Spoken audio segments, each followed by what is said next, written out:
Assalamualaikum warahmatullahi wabarakatuh. Welcome back to my channelnya Santi Alkahar Family. Oke, apa kabar teman-teman semua? Jadi di video kali ini saya akan membahas tentang materi tes wawasan kebangsaan, mengenai Negara Kesatuan Republik Indonesia di episode ke-8 ya. Dimana di episode ke-8 kita akan bahas tentang masa demokrasi liberal. Jadi untuk teman-teman yang ingin tahu bagaimana kisahnya, bagaimana ceritanya, stay tune terus ya di channel YouTube Santi Alkahar Family. Sebelumnya saya ingin coba mengingatkan teman-teman, bagi teman-teman yang belum subscribe, saya minta tolong untuk teman-teman segera subscribe. Karena dengan teman-teman subscribe, teman-teman telah mendukung saya dalam menyebarkan ilmu yang bermanfaat dan sharing ilmu yang bermanfaat tentang tes wawasan kebangsaan. Oke, langsung saja. Jadi pada pertemuan kali ini kita akan bahas tentang soal TWK, pilar negara, lalu NKRI, sistem struktur politik dan ekonomi Indonesia pada masa demokrasi liberal. Di mana demokrasi liberal itu masa di mana setelah terjadinya Republik Indonesia Serikat. Jadi nanti ketika Indonesia merdeka, itu kan kemarin kita sudah bahas ya di episode 5, itu adalah Belanda kembali datang, ingin menjajah kembali dan sebagainya, lalu nanti ada konferensi meja bundar. Nah, konferensi meja bundar itu membentuk Republik Indonesia Serikat. Jadi pada saat itu kita bentuknya itu masih Republik Indonesia Serikat. Nah, ketika pada tanggal 17 Agustus 1950, Republik Indonesia Serikat tidak berlaku lagi, lalu kita nanti masuk ke UUDS. UUDS itu Undang-Undang Dasar sementara pada tahun 1950 sampai dengan 5 Juli 1959. Nah, di demokrasi liberal kita akan bahas tentang UUDS dan sampai akhirnya nanti diselesaikannya dengan Dekret Presiden 5 Juli. Nah, di mana demokrasi liberal ini sangat terkenal sekali dengan masa pemerintahan di mana di sana ada pergantian kabinet yang sering sekali. Lalu nanti juga ada konferensi yang paling penting untuk Indonesia seperti konferensi Asia Afrika, konferensi tingkat tinggi, konferensi Kolombo, konferensi Bogor. Lalu ada apa lagi ya? Oke, nanti kita simak berikutnya ya teman-teman di soal nomor selanjutnya. Kita akan bahas tuntas tentang masa demokrasi liberal pada tahun 1950 sampai dengan 1959. Oke, kita langsung saja ke soal nomor 1. Ini saya nggak bisa. Bentar ya teman-teman. Kehalangi. Nah, kondisi ekonomi. Sebentar ya. Ini kok kenapa ya? Saya setiap ini yang tulisan ini nggak bisa. Bentar. Oke, boleh. Ini jadi kalau chat tuh kayak ketumpuk gitu, kenapa ya? Sebentar. Nggak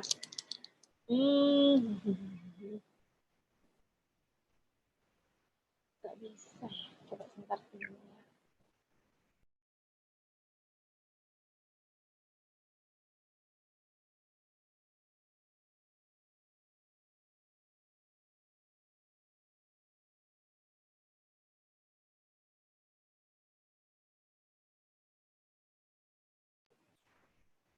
Oke, baik.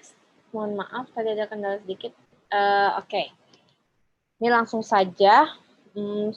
Kondisi ekonomi Indonesia setelah merdeka yaitu pernah mengalami krisis ekonomi terpuruk, sehingga Menteri Keuangan Indonesia pada saat itu adalah Bapak Syarifuddin Prawiranegara melakukan suatu kebijakan yang dilaksanakan pada 20 Maret 1950 yang bertujuan untuk mengurangi jumlah uang yang beredar sehingga tidak akan terjadi inflasi nantinya. Dan juga agar keadaan ekonomi Indonesia kembali stabil. Adapun kebijakan yang dimaksud adalah, silakan dijawab dulu teman-teman. Kayaknya saya harus join 2 ya. Soalnya ini nggak bisa hilang. Coba saya lihat. Di orange juice. Oke, orange juice apa tuh? Oke teman-teman, betul ya, jawabannya adalah A. Jadi apa namanya, pada masa demokrasi liberal, kehidupan ekonomi kita itu memang ini ya, sangat terpuruk ya teman-teman. Jadi nggak bisa, ini kenapa ya? Aduh, saya nggak bisa buka chat ini kayaknya teman-teman. Sebentar, ini kenapa ya kayak gini ya? Oh, sebentar. Saya nggak bisa nge-close chat. Gimana Kak Santi? Nggak bisa di close chatnya? Kenapa ya? Jadi harus nunggu hilang dulu gitu. Jadi agak lama gitu. Kenapa ya? Oh, Ada yang tahu teman-teman? udah tahu teman-teman ada yang tahu nggak? Mimi Peri. Gimana ya? Ntar deh, saya stop share dulu deh. Share lagi ya. Jadi tulisan chatnya tuh gak mau hilang. Yang di atas itu gak mau hilang gitu. Oh, Oke, nggak apa-apa. Saya mulai lagi ya teman-teman. Jadi saya kayaknya nggak bisa buka chat deh nanti. ya Gimana nanti ya? aku bantu bacain aja Kak kalau Dibaca ya. misalnya. Oke. Boleh ya kami ya. Kalau ada yang tanya. Ya, oke boleh. Nah, jadi ini adalah jawaban yang benar itu adalah yang A ya, Gunting Syafruddin. Jadi pada masa demokrasi liberal itu kan terjadi pada mulai tahun 1950 sampai dengan 1959 ya teman-teman. Setelah apa? Setelah RIS ya. Jadi ketika Indonesia merdeka itu kan kita masih apa ya namanya? Ini kan Indonesia merdeka, terus abis itu ada datang Nica ya kan? Di episode 5 itu tentang Nica, terus datang lagi terjadilah revolusi Indonesia ya. Bentar. Terjadilah revolusi Indonesia ini kayaknya apa namanya? Gara-gara udah lama nggak aktif jadinya agak error nih komputer. Oke, terjadilah revolusi Indonesia yang diselesaikan dengan perundingan-perundingan yang akhirnya perundingan itu disepakati dengan apa? KMB. KMB itu di mana perjanjian-perjanjian itu tamat ya, tidak ada lagi perjanjian karena di KMB ini Belanda benar-benar meninggalkan Indonesia. Tapi di KMB ini tepatnya pada tanggal kalau tidak salah 27 Desember ya, 27 Desember 1949 Indonesia itu bentuknya itu bukan negara kesatuan tapi adalah negara-negara serikat ya, serikat atau federal. Dan ini tentu saja sangat bertentangan dengan Undang-Undang Dasar 1945. Nah, tapi pada saat konstitusi RIS, ini undang-undangnya juga bukan UU 1945 yang dipakai, melainkan Undang-Undang RIS ya. Undang-Undang RIS, terus apa namanya bentuk negara federal dan di sini kalau tidak salah parlementer ya. Jadi apa namanya presiden itu hanya sebagai kepala negara aja. Nah setelah RIS berakhir, setelah itu nggak nyampe 1 tahun ya, kita itu kan langsung setelah RIS itu apa urutannya itu kita UUDS ya teman-teman, Undang-Undang Dasar Sementara itu 1950 mulai tanggal 17 ya, 17 Agustus 17 Agustus bentar ini. Bentar ya, teman. 17 Agustus 1949.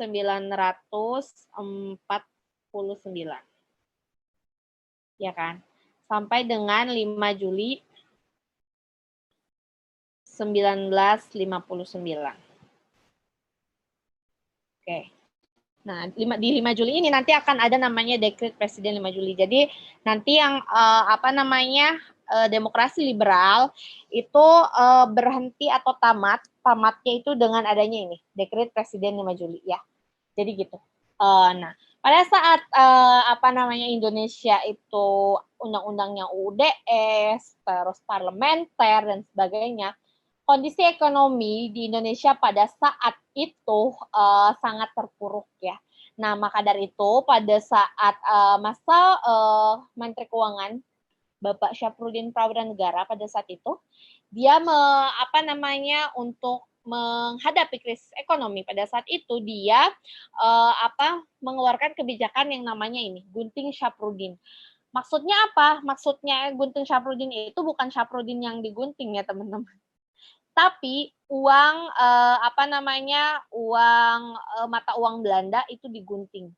Supaya apa? Untuk mengurangi jumlah uang yang beredar seperti itu, dan untuk mengembalikan nilai tukar rupiah di di muka dunia gitu ya. Jadi supaya kondisi ekonomi Indonesia itu bisa bisa terkendali seperti itu.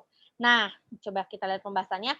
Jadi pada tanggal 20 Maret 1950 jam 8 pada saat itu Menteri Keuangan Syafruddin mengeluarkan kebijakan yaitu gunting Syafruddin. Di mana tujuannya dari kebijakan ini adalah menggunting uang nicah dan mata uang de Javas bank pecahan 5 gulden ke atas. Ini tuh mata uang Belanda ya teman-teman. Untuk menyeimbangkan antara jumlah uang yang beredar sehingga tidak akan terjadi inflasi nantinya. Nah, sebenarnya selain gunting Syafruddin, itu ada juga untuk memulihkan ekonomi pada saat itu, dibentuklah namanya ekonomi gerakan benteng.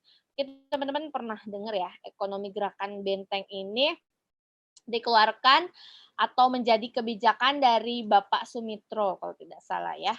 Bapak Sumitro. Nah, terus kalau tidak salah di sini tuh Bapak Sumitro itu di kabinet siapa ya? Nanti saya lihat lagi untuk kabinetnya, saya juga lupa ya teman-teman. Nah, selain ekonomi gerakan benteng untuk memulihkan ke kondisi ekonomi pada saat itu juga ada namanya ekonomi Alibaba ya teman-teman. Nah, kalau ekonomi Alibaba ini seingat saya itu adalah pada masa kabinet Wilopo. Jadi gini, nanti kita akan bercerita di masa demokrasi liberal ini sering diadakan pergantian kabinet. Jadi kalau misalnya kabinet yang belum nyampe setahun ternyata ada sesuatu yang janggal langsung diganti. Jadi pada masa demokrasi liberal ini sangat sering sekali terjadi perubahan kabinet seperti itu ya, kayak kabinet Nasir, kabinet Sukiman, kabinet Wilopo, terus Ali Sastromijoyo sampai 2 kali ya, Ali Sastromijoyo 1, Ali Sastromijoyo 2 itu orang yang sama tapi masa kabinetnya waktunya berbeda. Terus ada kabinet Baharudin Harahap dan sebagainya. Nah, untuk ekonomi Alibaba ini adalah dikeluarkan pada saat kabinet Wilopo. Nah, di mana maksudnya ekonomi Alibaba ini apa? Ali itu adalah orang pribumi ya, teman-teman. Sedangkan Baba ini adalah orang Cina. Jadi kayak menyeimbangkan ekonomi antara pribumi dan Cina. Pas sebelum kita merdeka itu yang Serikat Dagang Islam, Serikat Islam itu kan untuk menyimpangkan pedagang elit Tionghoa. Nah, kalau di saat demokrasi liberal itu kita sebutnya adalah ekonomi Alibaba. Di mana Ali itu pribumi, Baba itu adalah Cina kayak gitu ya. Jadi untuk pemulihan dari sisi ekonomi pada masa demokrasi liberal, selain tadi ada kebijakan gunting Syafruddin, ada juga ekonomi gerakan Banteng, lalu ada juga ekonomi Alibaba. Oke, sebelum saya lanjutkan, ada yang ditanyakan dulu. Silakan teman-teman, tapi saya tidak bisa buka chatnya. Mohon izin kami dibantu ya, Kak ya. Oke, ada yang ditanya dulu teman-teman? Gak ada sih Kak, ini ada tadi yang ngetik cuman ada yang bilang ayahnya Pak Prabowo gitu. Siapa tuh ayahnya Pak Prabowo? Yaitu siapa tuh? Sumitro atau Wilopo tuh? Oh, saya juga kurang tahu ya kalau itu. Oke, teman-teman, kita coba saya lihat kalau nggak salah ini habis ini peta konsep kalau tidak salah. Nah, iya Pak Sumitro katanya Kak. Oh iya, Pak Sumitro ternyata ayahnya Pak Prabowo ya. Berarti dia itu sudah ayahnya Pak Prabowo sudah aktif sejak zaman dulu ya. Makanya anaknya jadi tentara perwira ya. Oke, teman-teman, jadi demokrasi liberal ini Santi, maaf ini ada yang tanya barusan. Apakah ya? Syarifuddin ini orang yang sama dengan Syarifuddin tokoh PDRI? Sama ya Kak ya? Sama, ya sama. Yang jadi, nantinya akan memberontak juga bukan sih Kak?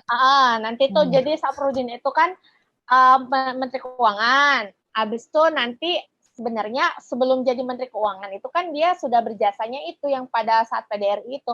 Jadi tuh orang-orang yang berjasa pada saat memperjuangkan kemerdekaan sebagainya itu kebanyakan jadikan pejabat gitu kayak menteri, kayak Maramis dulunya anggota Panitia 9, dia juga jadi menteri kayak gitu, menteri ekonomi pada saat itu dia di New Delhi, lalu ada Belanda agresi militer Belanda II, lalu makanya PDRI itu kan selain di Bukit Tinggi itu ada di New Delhi. Nah, kalau New Delhi itu di apa namanya yang diperintahkan oleh Presiden Soekarno itu adalah Amar Amis. Tapi kalau misalnya yang di Bukit Tinggi ini adalah Amir Syarifuddin.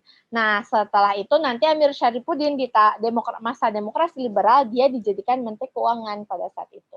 Jadi seperti itu. Jadi kayak anggota-anggota panitia 9 tuh nanti lama-lama mereka menjadi pejabat gitu istilahnya ya teman-teman. Kayak tim sukses lah kalau sekarang itu ya. Kalau sekarang itu tim sukses, nanti kamu kalau saya dukung saya, kamu nanti saya beri jabatan kayak gitu-gitu. Jadi zaman dulu juga seperti itu ya. Jadi yang aktif-aktif kayak Presiden Soekarno kan kenapa dia bisa jadi presiden? Awalnya kan dia aktif di PNI, terus PETA dan sebagainya. Makanya dia bisa jadi presiden kayak gitu, teman-teman. Oke, kami ada lagi pertanyaan, Kak? Nggak ada, Kak. Udah sampai situ. Oke. Nah, ini tadi sudah saya jelaskan ya, teman-teman. Jadi, awal mula demokrasi liberal itu setelah KMB, lalu ada RIS. Setelah itu RIS berakhir, pada tanggal tadi 17 Agustus 1950, dibentuklah UUDS. Jadi sistem pemerintahan di sini, UUDS 1950 untuk konstitusinya. Nah, tetapi bentuk negaranya itu kembali ke negara kesatuan untuk bentuk negara ya, negara kesatuan. Nah, kalau ini bentuk negara. Kalau sistem pemerintahan, itu seperti apa teman-teman? Ada yang tahu nggak? Bentuk negara, sistem pemerintahan, terus sistem pemerintahan, bentuk pemerintahan. Nah, coba ada yang tahu? Saya nggak bisa buka chatnya sih ya, sayang sekali. Jadi gini teman-teman, kalau misalnya bentuk pemerintahan itu kalau sekarang itu kan kita bentuknya republik ya teman-teman ya. Terus sistem pemerintahannya adalah presiden. Ya kan. Tapi kalau dulu itu pas zaman yang UDS ini, itu sistem pemerintahannya bukan presidensial, melainkan parlementer. Ya, jadi presiden itu hanya sebagai simbol, hanya sebagai kepala negara. Nah, sistem pemerintahan seperti itu. Lalu sering terjadi pergantian kabinet. Tadi yang saya sudah jelaskan, ada kabinet Nasir, ada kabinet Wilopo, terus ada kabinet Ali Sastromijoyo dan sebagainya. Nah, untuk kabinet-kabinet itu kan ada namanya, sebentar saya lihat kayaknya udah jelasin di sini ya. Kabinet Demokrasi Liberal nih, ada kabinet Nasir, itu tujuannya untuk meningkatkan keamanan ketentraman, memperjuangkan Irian Barat, terus lengser karena perbedaan pendapat nih, coba lihat. Dari 6 September 1950 ke 21 Maret 1951 ini nggak nyampe setahun sudah diganti. Lalu setelah itu kabinet Sukiman. Nah, kabinet Sukiman ini dari 27 April 1951 sampai dengan 3 April ini hampir setahun. Tapi dia itu untuk mempercepat pemilu tujuannya. Nah, lengser karena perbedaan antara PNI dan Masyumi. Jadi, teman-teman, pada saat itu partai-partai yang berkuasa itu contohnya adalah PNI, Masyumi, terus nanti ada PKI. PKI itu nanti akan menang di pemilu 1955. Jadi nanti ada 4 partai besar di situ sehingga memenangkan membuat PKI itu semakin kuat gara-gara nanti setelah pemilu 1955. Nah, jadi sebenarnya semua kabinet ini itu ditugaskan untuk mempercepat pemilu, tetapi di kabinet Nasir waktu itu belum terrealisasi. Kabinet Sukiman juga si pemilu ini belum terrealisasi juga, teman-teman. Nah, pas kabinet Wilopo juga sama, ada di sini nih dari April sampai Juni. Nah, ini kalau ini hampir setahun lebih ya, teman-teman. Nah, ini kalau misalnya kabinet Wilopo ini itu ada yang berhasil diraih adalah rancangan undang-undang pemilu selesai dibahas oleh DPRS, tapi baru hanya rancangan undang-undang pemilu, tapi si pemilunya itu masih saja belum berhasil digelar ya teman-teman. Terus dia itu lengser karena adanya peristiwa Tanjung Morawa ya, peristiwa Tanjung Morawa atau di Delhi. Nah, selanjutnya diganti oleh ini kabinet Ali Sastromijoyo ya. Nah, ini pada saat kabinet Ali Sastro Midjoyo ya, itu kan pada awalnya 31 Juli 1953 sampai 12 Agustus, ini hampir 2 tahun ya. Nah, pada saat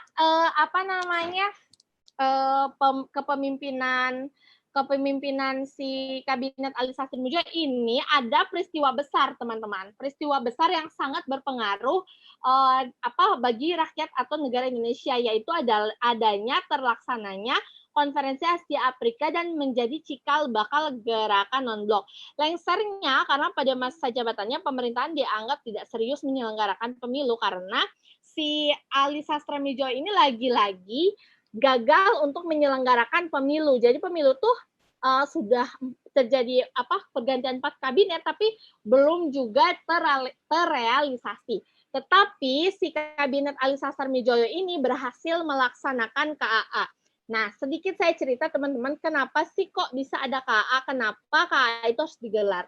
Jadi pada saat itu berakhirnya Perang Dunia Kedua, ya, berakhirnya Perang Dunia Kedua yang Amerika ngebom atom Jepang dan sebagainya. Terus kan seluruh negara di dunia itu sepakat untuk tidak melakukan penyerangan seperti itu. Nah, tetapi pada saat Perang Dunia Kedua berakhir itu dua negara itu terbagi menjadi dua ya teman-teman. Ada blok timur, ada blok barat, ya. Nah, blok timur ini siapa? Blok timur ini Uni Soviet. Di mana Uni Soviet itu lebih ke komunis ya, teman-teman. Sedangkan untuk blok baratnya itu Amerika. Kebalik nggak ya? Coba teman-teman. Ini seingat saya gini. Amerika ini kapitalis gitu. Ya. Jadi kalau Amerika tuh orangnya bisnis. Nah, kedua negara ini terbagi menjadi dua bagian, ada blok timur dan ada blok barat. Nah, si blok barat sama blok timur ini masing-masing ingin mencari pendukung. Nah, mencari pendukungnya itu siapa yang dijadikan targetnya itu adalah negara dunia ketiga. Negara dunia ketiga. Ini bukan perang dunia ketiga ya teman-teman, tapi negara dunia ketiga. Di mana negara dunia ketiga itu adalah negara yang notabene-nya baru merdeka. Contohnya yang ada di benua Asia, ada di Afrika ya. Ada di Afrika, lalu ada di Amerika Latin. Amerika Latin. Nah, jadi itu negara-negara yang baru merdeka tuh notabene-nya ada di Asia, Afrika, Amerika Latin. Nah, si blok barat sama blok timur ini istilahnya ingin merekrut negara-negara dunia ketiga ini. Untuk apa? Untuk mendukung mereka, seperti itu. Nah, ini kita kenal dengan istilah perang dingin. Jadi dulu saya berpikir bahwa perang dingin itu perang yang terjadi di kutub utara gitu ya. Ternyata bukan ya teman-teman. Jadi perang dingin itu adalah perang antara kayak diam-diam, tidak ada perlawanan antara blok barat dan blok timur untuk mencari pendukung kayak gitu. Jadi masing-masing ini mencari pendukung. Si Uni Soviet nyari, Amerika nyari, tapi nggak terang-terangan kayak gitu, kayak dingin-dingin aja gitu, kayak diem-diem baik gitu. Tapi sebenarnya mereka ini mencari pendukung. Nah, tetapi negara-negara Asia Afrika, salah satunya adalah Indonesia, itu tidak mau terlibat ke dalam perang dingin ini. Makanya mereka itu nanti ngadain konferensi Asia Afrika yang menjadi cikal bakal gerakan non-blok. Apa itu gerakan non-blok? Gerakan non-blok itu adalah gerakan yang tidak ingin memihak salah satu blok. Pokoknya Indonesia contohnya tidak mau dia itu berat ke Uni Soviet, tidak mau dia itu berat ke Amerika. Jadi dia tuh nggak mau ikut-ikut. Pokoknya ya udah terserah, kalau misalnya Amerika sama Uni Soviet mau berantem, ya udah mereka aja. Saya nggak mau ikut-ikut gitu istilahnya ya teman-teman. Nah, apa namanya panitia yang melaksanakan KAA, saya buat apa? Saya ingetnya tuh saya buat tuh kayak panitia aja deh biar gampang nyerapnya gitu. Jadi kalau untuk yang ngurusin KAA itu ada 5 negara ya, 5 besar negara. Itu adalah, bentar saya tulis di sini ya. Ada Indonesia,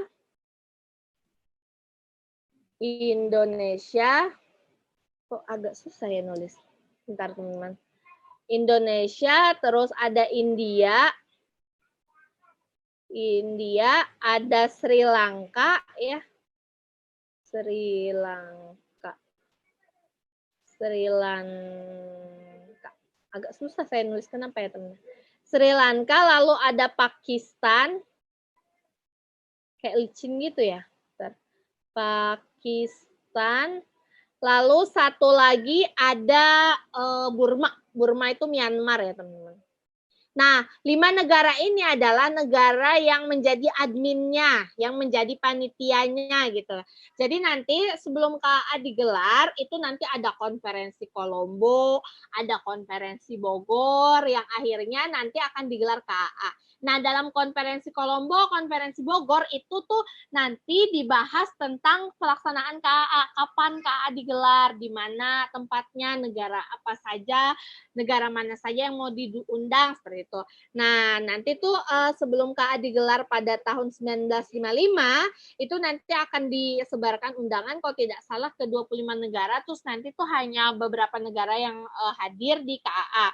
Nah, KA digelar di mana teman-teman? Di Kota Bandung ya. Kota Bandung. Nah, jadi pada saat kabinet Ali ini berhasil nih KA digelar nih pada saat si kabinet Ali. Tapi kabinet Ali tidak berhasil, lagi-lagi tidak berhasil menyelenggarakan pemilu, sehingga si kabinet Ali ini harus diganti kayak gitu. Penggantinya siapa? Penggantinya ini kabinet Baharudin Harahap. Nah, Baharudin Harahap juga nggak nyampe setahun teman-teman. Tetapi si kabinet Baharudin Harahap ini itu berhasil melaksanakan pemilu nih 1955 berhasil diselenggarakan untuk memilih DPR sama Badan Konstituante. Lalu mengembalikan kepercayaan nih, masyarakat percaya nih, wah kabinet Baharudin keren gitu kan, bisa apa namanya menyelenggarakan pemilu yang dari kabinet yang pertama sampai keempat gak berhasil, akhirnya si kabinet Baharudin Harahap ini berhasil menyelenggarakan pemilu. Nah, pemilu tersebut itu dimenangkan oleh 4 partai besar nih teman-teman. Ada PNI, ada Masyumi, ada Nahdlatul Ulama, ada PKI. Nah, setelah itu, kenapa dia bisa lengser si Baharudin? Lagi-lagi ada perbedaan pendapat antara kubu partai pendukung. Jadi akhirnya dibubarkanlah. Nah, setelah itu diganti lagi sama si Ali jabat lagi nih, Ali Sastro Mijojo II. Ini tuh maksudnya orangnya sama, tapi ini masa jabatan yang kedua. Nah, pada saat kabinet Ali itu kan tadi KA sudah digelar, terus menjalankan hasil-hasil KA, terus melakukan politik bebas aktif. Nah, ternyata dia itu lengser karena ini adanya konferensi tingkat tinggi, terus Irian Barat juga masalahnya belum selesai. Makanya kabinet Ali itu dibubarkan seperti itu. Nah, penggantinya siapa? Yang terakhir adalah kabinet Juanda. Nah, kabinet Juanda itu kita sering disebut dengan Jaken Kabinet. Maksudnya apa Jaken Kabinet? Jaken Kabinet adalah kabinet yang berasal dari kalangan ahli dalam bidangnya. Misalnya ada yang ahli bidang ekonomi, nanti anggotanya yang ahli di bidang ekonomi. Jadi tidak lagi berdasarkan partai. Kalau sebelumnya, kabinet-kabinet sebelumnya itu kan berdasarkan partai ya, kayak kabinet Ali dan sebagainya.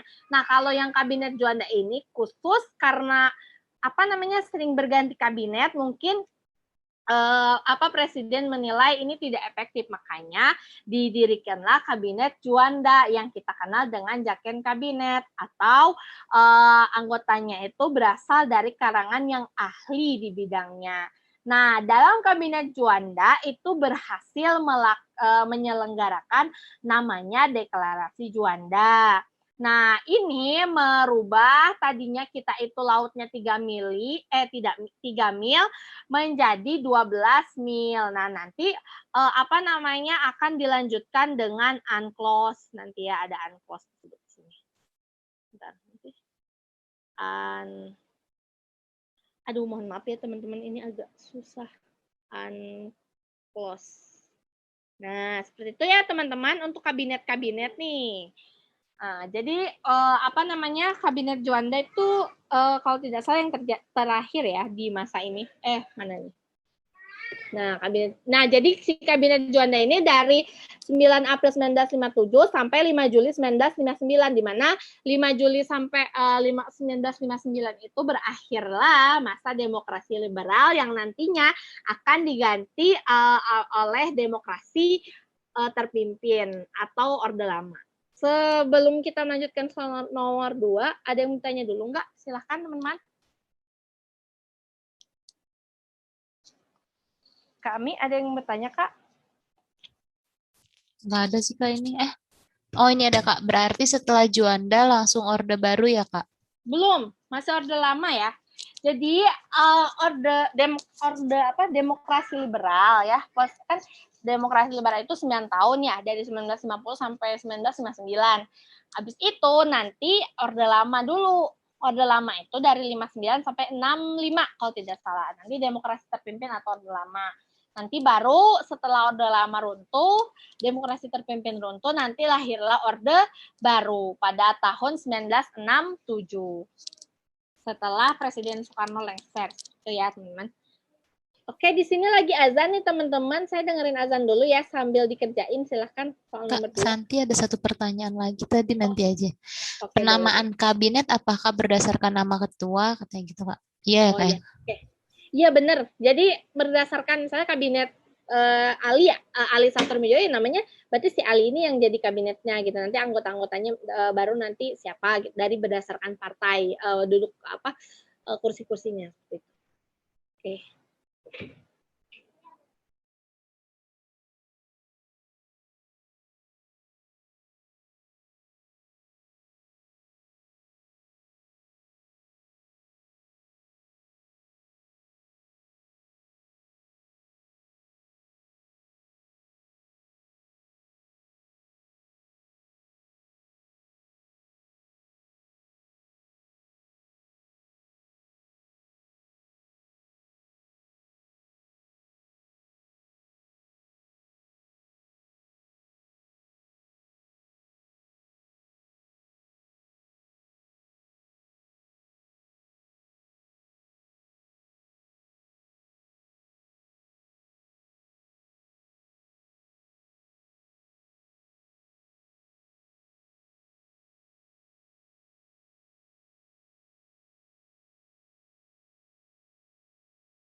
Oke, teman-teman, sudah selesai azannya. Silakan dijawab dulu ya, nomor 2 nih. Silakan.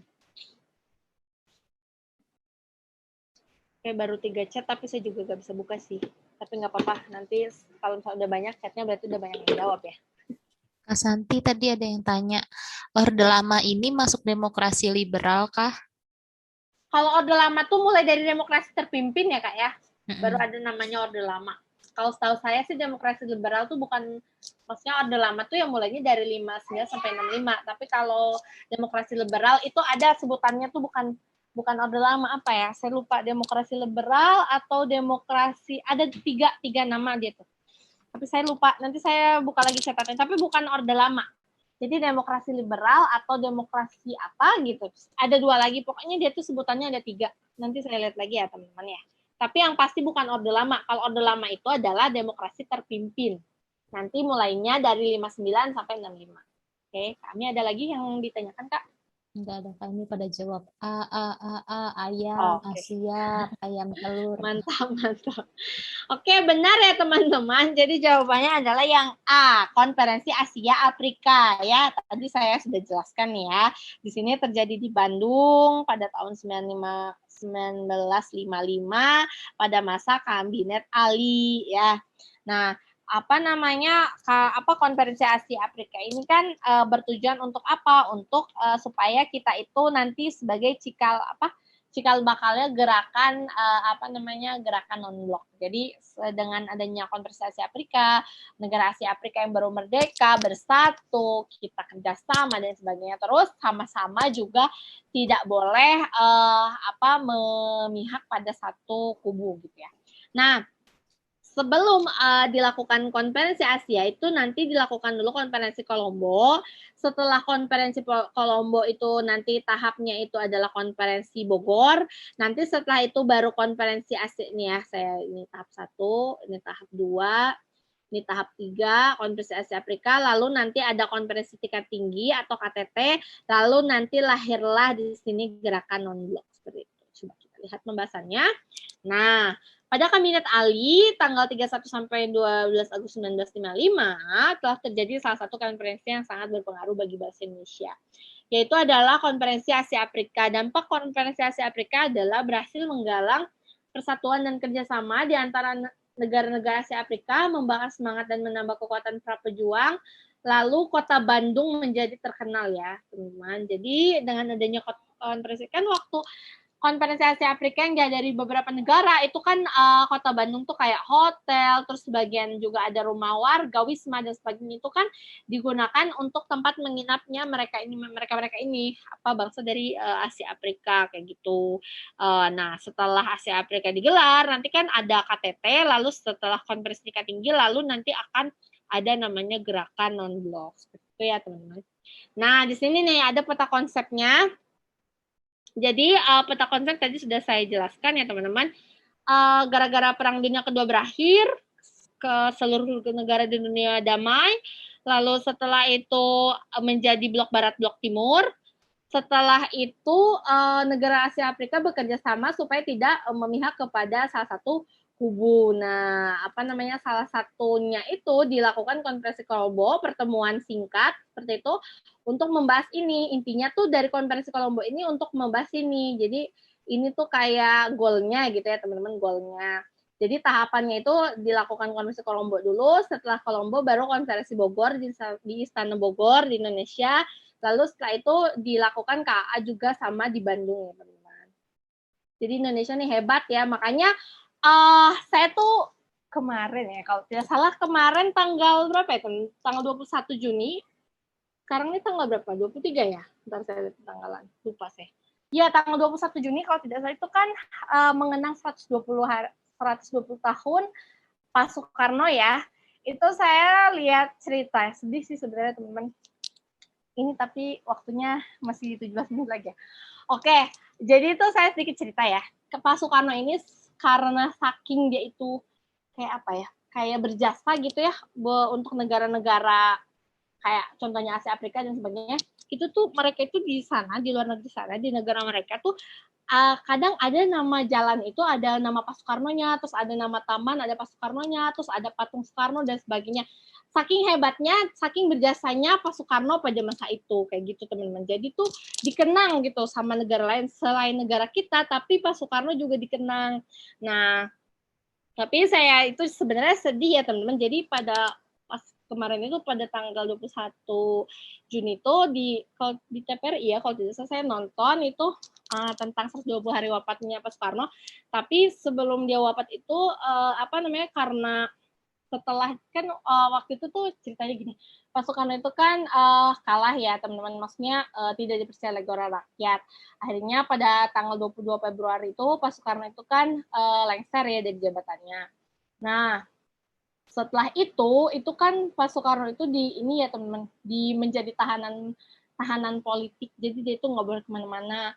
Jadi dia itu awalnya kan di setelah Pak Presiden Soeharto naik, Pak Soekarno itu disimpan di Batu Tulis. Itu saya tuh sempat kemarin ke Bogor, ke Batu Tulis tuh saya lewat.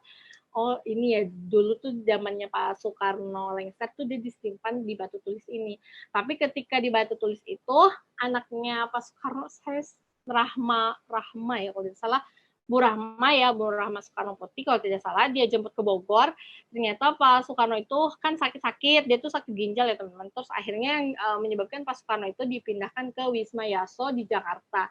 Nah, sampai dia wafat itu sedih banget, saya dengar ceritanya itu sedih banget teman-teman. Jadi Pak Soekarno itu kan pada sebelum wafatnya itu kan dijadikan tahanan politik, jadi dia tuh nggak boleh kemana-mana teman-teman. Nah tapi sebelum dia meninggal, Muhammad Hatta itu kan awalnya gini, pada saat Pak Soekarno nanti ya teman-teman, nanti di episode 9 saya bercerita tentang demokrasi terpimpin. Mau ditanya Kak, silakan. Lanjut Kak katanya. Oke lanjut ya, aduh 5 menit lagi nih teman-teman, kalau nggak sampai bagaimana? Nah ini sedikit penjelasan aja ya untuk konferensi Kolombo, itu ada 5 negara tadi sudah saya jelaskan ya teman-teman. Konferensi Bogor juga, lalu setelah itu konferensi Asia Afrika. Nah, oke, nomor 3 ya, soal nomor 3 ya teman-teman. Silakan jawab teman-teman. Langsung saja, adapun tujuan diadakannya GNB berikut ini kecuali. Silakan jawab dulu teman-teman. A, B, C, D, E. Atau untuk menghindari implikasi birokratik, mengusahakan kemajuan, berusaha meredakan ketegangan, untuk mencari solusi terbaik, ikut serta memilih berpihak pada blok barat. Nah, silakan kecuali teman-teman, tujuan GNB kecuali. Silakan dijawab dulu. Jawabannya apa Kak Mi? Mantap sekali. Benar ya teman-teman, kita langsung lihat pembahasannya.